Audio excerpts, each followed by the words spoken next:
Hi everyone, this is me Chandra Chaudhary और आज हम करेंगे क्लास 11th बायोलॉजी। चैप्टर 4 चल रहा है, दैट इज़ एनिमल किंगडम, और आज हम करेंगे इसका लेक्चर नंबर 2।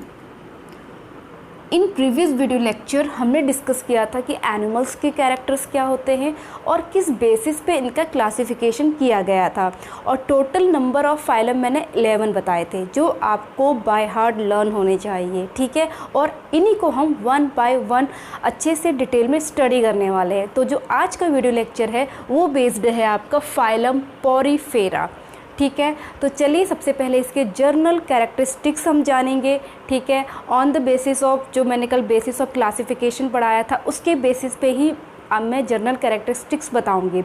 इसलिए अगर वो वीडियो आपके लिए बहुत इंपॉर्टेंट है, नहीं देखा है तो प्लीज़ पहले उसे जाके ज़रूर देखिएगा। तो चलिए सबसे पहले हम इसके जर्नल कैरेक्टरिस्टिक्स के बारे में बात कर लेते हैं। तो हम सबसे पहले हेडिंग डालेंगे जर्नल कैरेक्टरिस्टिक्स,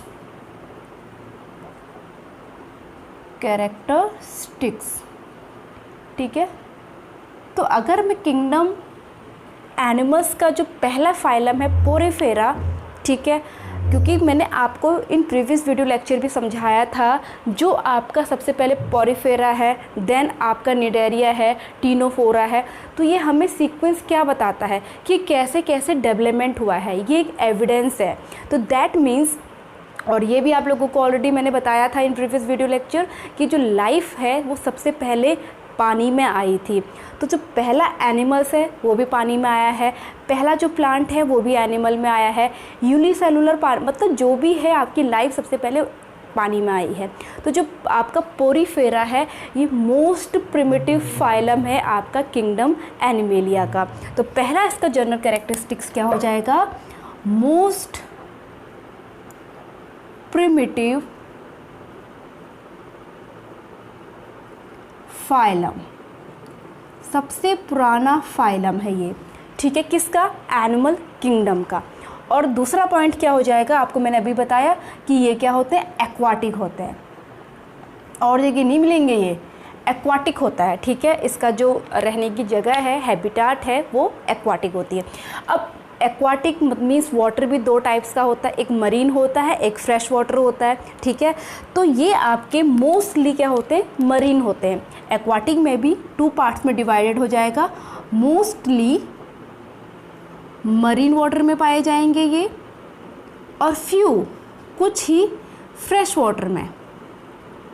फ्रेश वाटर हम बहुत अच्छे नोट्स भी बनाते चलेंगे, आप लोग भी मेरे साथ नोट करते जाइएगा, ठीक है। इतनी बात समझ में आई। थर्ड चीज़, अब इनकी बॉडी शेप की बात करते हैं, ठीक है।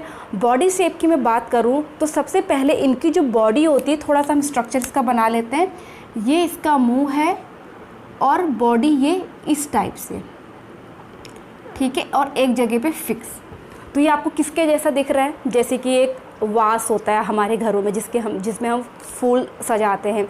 तो इनकी जो बॉडी होती है वास शेप की भी होती है, सिलिंड्रिकल भी होती है, स्फेरिकल भी होती है, डिस्क शेप की भी होती है, और मोस्ट इम्पॉर्टेंट इनकी बॉडी में पोर्स पाए जाते हैं, छेद, ठीक है, पोर्स। ये क्या है, पोर्स हैं। अभी मैं इसके नेम बताऊंगी आपको। तो यहाँ पर हम अपना नेक्स्ट पॉइंट लिख लेते हैं कि इसमें पोर बियरिंग, ठीक है, पोर बियरिंग एनिमल होते हैं, ये एनिमल्स हैं। और नेक्स्ट पॉइंट हमारा क्या बन जाएगा, इसका जो बॉडी शेप जो होगी, इनकी बॉडी शेप के क्या क्या टाइप्स आ जाएंगे, देखो। पहला जैसे कि आपको मैंने बताया सिलिंड्रिकल शेप होगा, ठीक है। नेक्स्ट डिस्क शेप होगा, डिस्क शेप लाइक स्ट्रक्चर भी होगा, एंड वास लाइक स्ट्रक्चर भी होगा, वास लाइक स्ट्रक्चर। स्फेरिकल होगा, ठीक है, स्फेरिकल। तो ये शेप हो गए, मेन शेप हो गए, ठीक है। चलिए, और आपका पोर बियरिंग मैंने बता दिया। तो ये आपके मैंने बता दिए हैं कि एक जर्नल कैरेक्टरिस्टिक्स क्या क्या होंगे। अब हम बात करते हैं on the basis of classification, जो पॉइंट मैंने कल आपको बताए थे। तो पहला आपका इसके अंदर क्या आ जाएगा, लेवल ऑफ ऑर्गेनाइजेशन था पहला पॉइंट। तो आपके लेवल ऑफ ऑर्गेनाइजेशन मैंने सेल एग्रीगेट बताया सबसे पहले, ठीक है, मतलब सेलुलर टाइप बताया था। आफ्टर दैट टिश्यू टाइप, ठीक है, आफ्टर दैट आपका ऑर्गन, फिर ऑर्गन सिस्टम। तो जो आपका पॉरीफेरा है मोस्ट प्रिमिटिव है, तो जिसका सेल ऑर्गेनाइजेशन था, मतलब लेवल ऑफ ऑर्गेनाइजेशन है, वो सेलुलर था, ठीक है। ये क्या आ जाएगा आपके यहाँ पे, सेलुलर ऑर्गेनाइजेशन, ऑर्गेनाइजेशन है इनका। सेकंड चीज़, फिर हमने बात करी थी सिमिट्री की। सिमिट्री मतलब कोई भी ऐसी चीज़, ठीक है, ऑब्जेक्ट या लिविंग थिंग्स की मैं बात करूं, जिसके सेंटर से लॉन्गिट्यूडिनल, ठीक है, सेंटर से अगर हम कोई लाइन डालें, कोई प्लेन डालें, तो 2 इक्वल हाल्वास में वो डिवाइड होता है या नहीं होता है, आइडेंटिकल, ठीक है, जो होंगे दैट मीन्स उसमें सिमिट्री है। कितने प्लेन्स डालने पर होती है, फिर वो अलग अलग टाइप्स के आपके बन जाएंगे। अगर ऐसा नहीं होता तो सिमिट्री नहीं होती है। फॉर एग्जाम्पल इनका देखिए स्ट्रक्चर ये है, अगर मैं यहाँ पर, ठीक है, कुछ इस टाइप से स्ट्रक्चर इनके होते हैं, तो यहाँ पर जैसे मैंने डाला तो ये 2 हाल्वास में डिवाइड नहीं हो रहा है, ठीक है। तो ये आपकी क्या होती है, एसिमेट्रिकल होंगे। या फिर कुछ जैसे ये स्पॉन्ज मैंने बनाया है, ये आपका ऊपर से कैसा है, राउंड है, ठीक है, मतलब स्फेरिकल टाइप का है इसका ऊपर से देखने पर। तो इसमें हम एक प्लेन डालेंगे, तो कोई भी प्लेन डालेंगे तो ये 2 आइडेंटिकल हाल्वास में डिवाइड होगा। तो दैट मीन्स मोस्टली ये एसिमेट्री होती है इनमें, कुछ ही में रेडियल होती है, ठीक है, जिसमें कोई भी प्लेन अगर हम डालें 2 इक्वल हाल्वास में अगर वो डिवाइड होता है तो वो रेडियल होती है। तो यहाँ पर इससे हमें क्या पता चला, इनकी सिमिट्री या तो एसिमेट्री होगी मोस्टली, ठीक है, मोस्टली एसिमेट्री, वेयर एज कुछ ही आपके क्या होंगे, रेडियल, फ्यू रेडियल सिमिट्री होगी, किसमें, फ्यू में। क्लियर, ये वाला पॉइंट सबको क्लियर हो गया होगा आई थिंक। ओके, नेक्स्ट हमने बात करी थी जर्म लेयर की। तो इनमें कोई भी जर्म लेयर नहीं होती है, ठीक है। जर्म लेयर की अगर हमें बात करें तो जर्म लेयर नहीं होती है, कुछ ही में होंगी 2 लेयर, एक्टोडर्म एंड एंडोडर्म। उसको किसी और नाम से जानते हैं, अभी मैं आपको डायग्राम अच्छे से समझाऊंगी। आफ्टर दैट हमने पढ़ा था सीलोम। सीलोम का मतलब क्या है, आपकी बॉडी कैविटी, मीन्स जो बॉडी वॉल है और जो आपकी गट वॉल है, ठीक है, एलिमेंट्री कैनाल, उनके बीच का जो स्पेस होता है उसको हम सीलोम कहते हैं। लेकिन यहाँ पर ऐसा नहीं होता, इनकी बॉडी में अंदर से पूरा होल होता है, मतलब हॉलो होती है बॉडी। तो इसमें एसिलोमेट होते हैं,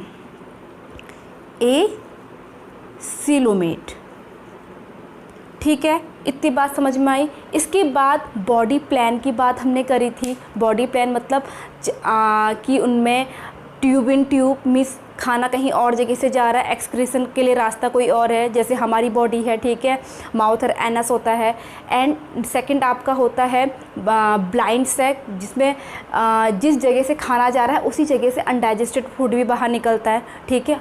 और थर्ड आपका क्या बताया था, सेल एग्रीगेट, मीन्स जिसमें कोई माउथ ही नहीं होता है। तो ये कैसे होते हैं, क्योंकि मोस्ट प्रिमिटिव है, तो सेल एग्रीगेट इसमें बॉडी प्लान होता है। तो कैसा बॉडी प्लान होगा, सेल एग्रीगेट। ओके, तो हमने ये ऑन द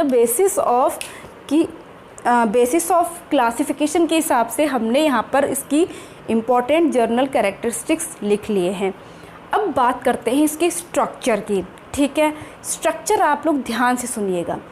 अब ये मैंने एक स्ट्रक्चर बनाया हुआ है, ठीक है, ये क्या है, स्ट्रक्चर। बेस से लेकर के हम थोड़ा सा आगे को बढ़ते रहेंगे, स्ट्रक्चर की हम बात करेंगे। तो पहला स्ट्रक्चर मैंने ये जो बनाया था, तो आपको इसमें पोर्स दिखाई दे रहे हैं, ठीक है। अब इनके नेम आने चाहिए। तो ये जो पोर्स हैं इनको कहा जाता है ऑस्टियम, ठीक है, प्लूरल फॉर्म में ऑस्टिया बोलेंगे, एक सिंगुलर फॉर्म में ऑस्टियम, ठीक है। अब जो ये माउथ है, ये माउथ है आपका नहीं, इस स्पॉन्ज का, ठीक है, माउथ। ये माउथ को कहा जाता है ऑस्क्यूलम। क्लियर है? ठीक है। अब यहाँ पर देखिए, इसकी जो बॉडी होती है ना अंदर से खाली होती है। अगर मैं इसको ऐसे एक कट मार दूँ तो आपको ये बॉडी ऐसे दिखाई देगी, इस टाइप से। ये गलत डाल दिया, इस टाइप से आपको बॉडी दिखाई देगी। ठीक है। तो ये अंदर ये हॉलो है, ये आपका खाली स्पेस है, ये आपका कैसा है? स्पेस है। इस स्पेस को बोला जाता है स्पॉन्जोसील। ठीक है। इतनी बात सबको क्लियर है यहाँ तक? अब इसका हम मैग्नीफाइंग व्यू देखेंगे लेयर बाय लेयर। ठीक है। एक एक पॉइंट आप लोग क्लियर करके देखिएगा। अब यहाँ पर मैं इसका स्ट्रक्चर बना रही हूँ डिटेल में। तो देखिए, इसमें सबसे पहली आउटर लेयर होती है इस टाइप से, ये पोर्स है। ठीक है। फिर देन ये फिर पोर्स होंगे बीच में, देन आपका इस टाइप से स्ट्रक्चर बनेगा, देन पोर्स। बहुत इजी तरीके से मैं आप लोगों को बताऊंगी। देन आपके पोर्स एंड ये पोर्स है। ठीक है। ये आपकी आउटर लेयर है। हम नेम भी साथ में लिखते चले जाएंगे ताकि आप लोगों को एक एक चीज़ क्लियर हो। तो ये आपकी क्या है? ये आउटर लेयर है, आउटर लेयर, जिसका नेम क्या है आपका? पिनेकोडर्म। Outer layer pinacoderm. ठीक है। उसके बाद ये लेयर जिस सेल से मिलकर बनी है, ठीक है, ये क्या है? सेल्स हैं। जो सेल हैं इनका नाम है पिनेकोसाइट्स। पिनेकोसाइट्स। ठीक है। इतनी बात क्लियर है? ये बीच में क्या है आपके? पोर्स। तो इनको कहा जाता है पोरोसाइट। इतनी बात समझ में आ गई? ये आपकी एक ही सेल है, ये दो सेल नहीं है कि दो सेल के बीच में गैप आ गया, ऐसा नहीं होता। ये एक ही सेल है। ठीक है। पोरोसाइट सिंगल सेल से बने होते हैं। पोरोसाइट कहा जाता है इनको, जिसमें मतलब जिसके अंदर से पानी अंदर को जाता है। तो ये क्या है? Single cell. ठीक है। सिंगल सेल हैं ये। इतनी बात समझ में आ गई? अब देखिए, अब बीच में होता है गैप। ओके। अब गैप के अंदर, ठीक है, अब आपकी एक स्पेशल टाइप सेल्स हैं, इस टाइप से उनका स्ट्रक्चर है। ये आई होप आप लोगों को अच्छे से विजिबल होगा ये। ठीक है। ये आपकी स्पेशल टाइप सेल्स हैं, कुछ इस टाइप से इसका स्ट्रक्चर है। एक प्रकार से कह सकते हो तो कैरेक्टरिस्टिक्स हैं, इस क्वेश्चन आ सकता है इसमें। ठीक है। तो ये इनर लेयर है। ये कैसी है आपकी? Inner layer. मैं इसी पेन से भी लिख रही हूँ। ये है आपकी इनर लेयर, जिसका नेम है क्वानोसाइट। ठीक है। बहुत इंपॉर्टेंट, वेरी वेरी इंपॉर्टेंट, क्वानोसाइट्स। ठीक है। इतनी बात सबको क्लियर है यहाँ तक? अब यहाँ पर बीच में हॉलो स्पेस है। ठीक है। कैविटी है, जैसे मैंने ये दिखाया था। ठीक है। ये आपकी जो दो लेयर है ना, वो ये चीज़ है। बाकी यहाँ पर क्या है? आपकी कैविटी है, जिसका नाम क्या है? स्पॉन्जोसील। इस कैविटी का नाम है स्पॉन्जोसील। ओके। अब यहाँ पे देखिए, जो ये स्पेस है, ठीक है, ये जो स्पेस है ये आपका नॉन सेलुलर स्पेस है। इस स्पेस को क्या बोला जाएगा? मीजोहाइल। ठीक है। जो एक नॉन सेलुलर है। ओके। अब यहाँ पर देखिए, ये आपका जो स्ट्रक्चर बना है वो ऐसे स्टैंड है, खड़ा हुआ है। ठीक है। मीन्स कुछ ना कुछ इसमें कोई ऐसा हार्ड पार्ट है जो इसको स्टैंड करने में हेल्प कर रहा है। जैसे हम लोग हैं, स्टैंड हैं, खड़े हैं। क्यों? क्योंकि हमारा स्केलेटन है, जिसके बाहर से क्या मसल्स चिपकी हुई हैं। अगर खाली मसल्स होती तो क्या हम खड़े रह पाते? Of course not. ठीक है। तो कहीं ना कहीं इसके अंदर भी कुछ हार्ड पार्ट है। तो यहाँ पर देखिए, जो ये स्पेस है मीजोहाइल, यहाँ पर एक हार्ड पार्ट होता है इस टाइप से निकले हुए, ठीक है, ऐसे करके पूरे बॉडी में निकला रहे हैं। ये देखने में कैसे लग रहे हैं आपको? ये स्पाइक्स टाइप दिख रहे हैं, ठीक है। तो इनका नेम ही क्या है? स्पिक्यूल्स। स्पिक्यूल्स है जो बने हैं आपके कैल्शियम कार्बोनेट के या फिर सिलिका के बने होते हैं। समझ में आ गया? अब इन स्पिक्यूल्स के किनारे एक और चीज़ होती है इस तरह से, ठीक है। ये आपको जो मैं दिखा रही हूँ, बना रही हूँ, ये इस तरह से स्ट्रक्चर होता है स्पिक्यूल्स के चारों तरफ से। इनको बोला जाता है स्पॉन्जिन फाइबर।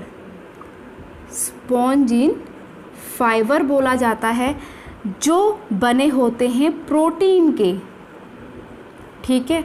और ये दोनों चीज़ ही मिलकर बनाते हैं इसका एंडोस्केलेटन। इन दो चीज़ मिलके क्या बनाएंगे? एंडोस्केलेटन। यहाँ तक आई होप सबको क्लियर हुआ होगा स्ट्रक्चर, ठीक है। अभी इसमें कैसे पानी की मूवमेंट होगी अभी थोड़ी देर में समझेंगे। उससे पहले जो मैंने आपको क्वानोसाइट बताया था, दिस इज़ वेरी इम्पॉर्टेंट, आपके एग्ज़ाम के पॉइंट ऑफ व्यू से बहुत इम्पॉर्टेंट है। उसका स्ट्रक्चर हम समझ लेते हैं, ठीक है। तो आपके क्वानोसाइट का स्ट्रक्चर मैं बना रही हूँ, क्वानोसाइट, ठीक है। तो इसका स्ट्रक्चर देखिए कैसा होता है,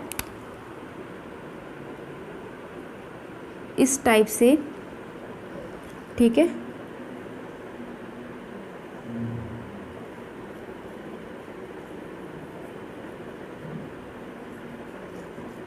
ये होता है, ठीक है। यहाँ पे न्यूक्लियस होगा और इसमें एक फ्लैजेला बाहर को आता है ऐसे करके। ये आपकी क्या है? क्वानोसाइट है, ओके। जो आपको ऊपर ये फिंगर लाइक आउटग्रोथ दिखाई दे रही है, जैसे हमारी इंटेस्टाइन में भी होती है विलाई, ठीक है, जो एब्जॉर्प्शन का काम करती हैं, तो सेम यही है आपकी। ये है माइक्रोविलाई, माइक्रोविलाई है ये। और होल स्ट्रक्चर को, इस होल चीज़ को, ठीक है, एक को बोलेंगे माइक्रोविलाई। जो ये होल स्ट्रक्चर बना रहा है, ऊपर का पार्ट बना रहा है, इसको कहा जाएगा, वेरी इंपॉर्टेंट, कॉलर।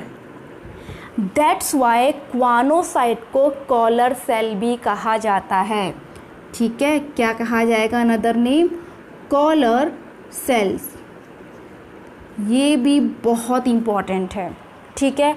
ये आपका फ्लैजिला है, फ्लैजिला, और ये न्यूक्लियस है, न्यूक्लियस, ठीक है। अब देखिए होता क्या है। अब आपने इसका डायग्राम भी समझ लिया। अब मैं आपको बताती हूँ कि होता क्या है, कैसे इसमें रेस्पिरेशन होता है, कैसे इसमें न्यूट्रिशन होता है, ठीक है। तो यहाँ पर देखिए, जैसे कि ये पोर्स आपको मैंने यहाँ पर बताया। अब सारे डायग्राम को हम देखेंगे। तो पोर्स आपको मैंने बताए। अब पोर्स का काम क्या है? क्योंकि ये एक एक्वाटिक एनिमल है, तो पानी इसके अंदर जाता है, ठीक है, और अंदर हॉलो कैविटी है, ठीक है, और यहाँ से बाहर आ जाता है। पानी ऐसे जाएगा पोर्स के अंदर से, ऊपर से बाहर आ जाएगा, ठीक है।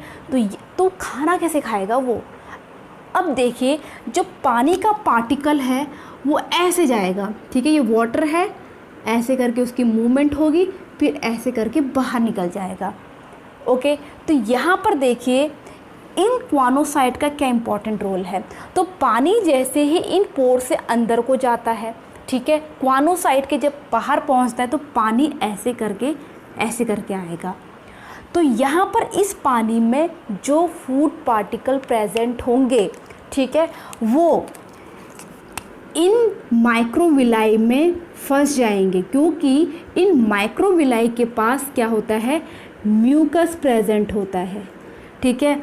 और ये रेड कलर के क्या हैं? आपके फूड पार्टिकल हैं, फूड पार्टिकल्स है, ठीक है। इतनी बात सबको समझ में आ गई। तो देखिए न्यूट्रिशन भी ऐसे ले रहा है, प्लस रेस्पिरेशन भी वो ऐसे करेगा क्योंकि एक्वाटिक एनिमल है। ऑब्वियसली जो वाटर में डिज़ोल्व ऑक्सीजन होगी ये इसको एब्जॉर्ब करेंगे और कार्बन डाइऑक्साइड को क्या करेंगे, रिलीज़ करेंगे। ठीक है, तो इस तरह से जैसे उसने न्यूट्रिशन लिया तो ये फूड पार्टिकल यहाँ अंदर चला जाएगा।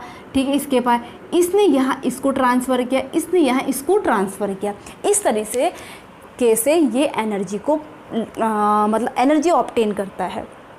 आई होप आपको इतना क्लियर हो गया होगा। ठीक है, एक्सक्रीशन भी ऐसे ही होता है, रेस्पिरेशन भी ऐसे ही होता है।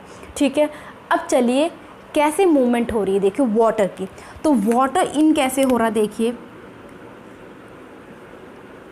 वाटर इन किसके थ्रू हो रहा है, थ्रू देखिए किसके थ्रू हो रहा है, पोर्स के थ्रू हो रहा है। इन पोर्स को क्या बोला जाता है, ऑस्टिया बोला जाता है। ठीक है, अब पानी आपका कहाँ पहुँच गया, यहाँ से होते हुए स्पॉन्जोसील में पहुँच गया। तो पानी यहाँ से पहुँच गया स्पॉन्जोसील में पहुँच गया। अब पानी यहाँ से क्या होगा, बाहर आएगा। किसके थ्रू, आपके ये माउथ को क्या बोला जाता है, ऑस्क्यूलम। तो आपका थ्रू ऑस्क्यूलम पानी क्या हो गया, आउट वाटर।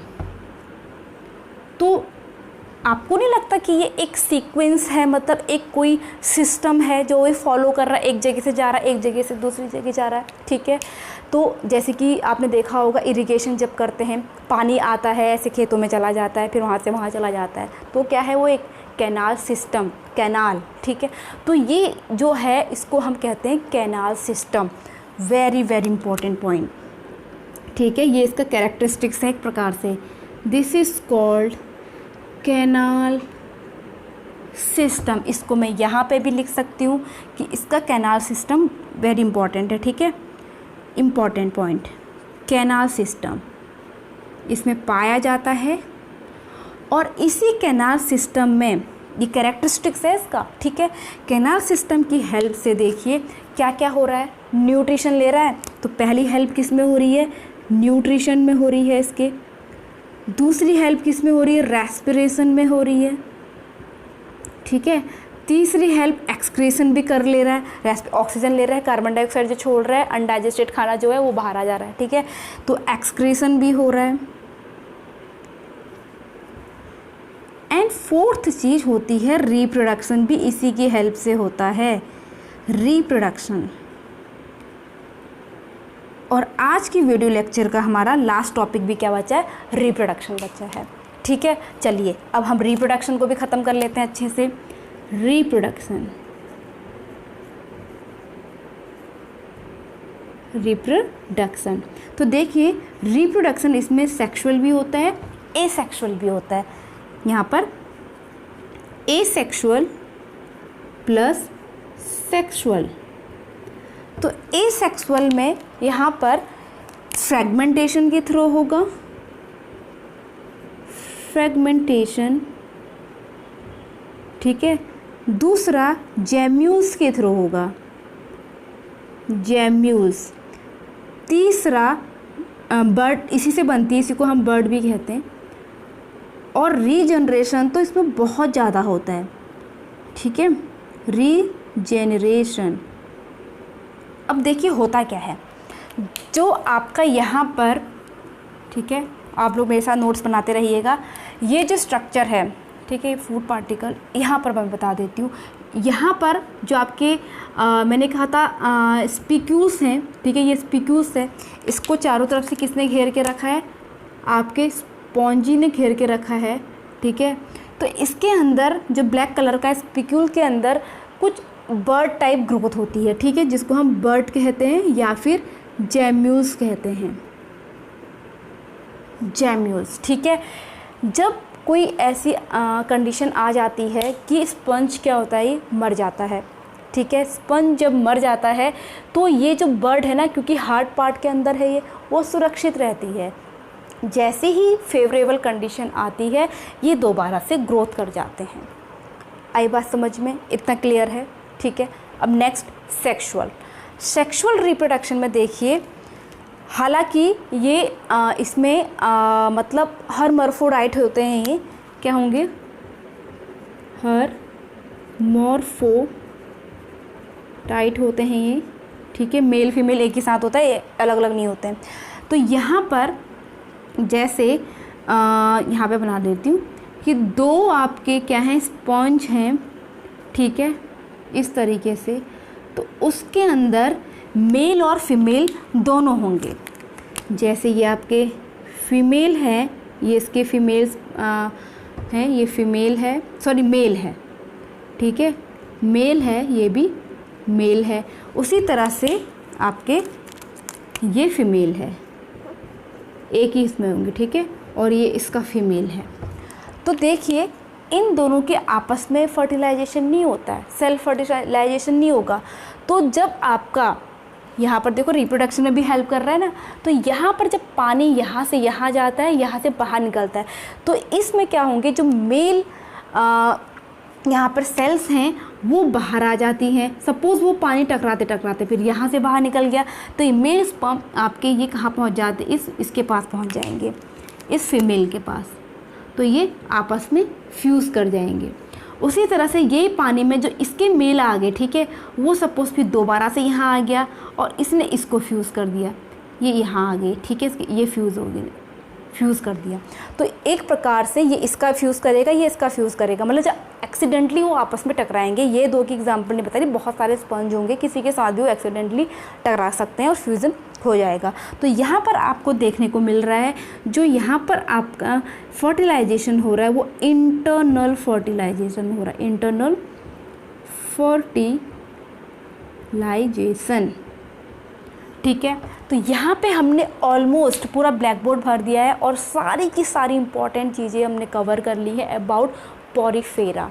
तो इसके एग्जाम्पल की बात करूँ तो हमने बार बार एक का एग्जाम्पल हम ले रहे हैं स्पंज, ठीक है, स्पंज जैसे स्पंज, ऐसे जैसे स्पंज होता है ना, वही है आपके स्पंज टाइप के स्ट्रक्चर होते हैं। और दूसरा स्पॉन्जिला, स्पॉन्जिला, ठीक है, ये इसके एग्जाम्पल हो गए।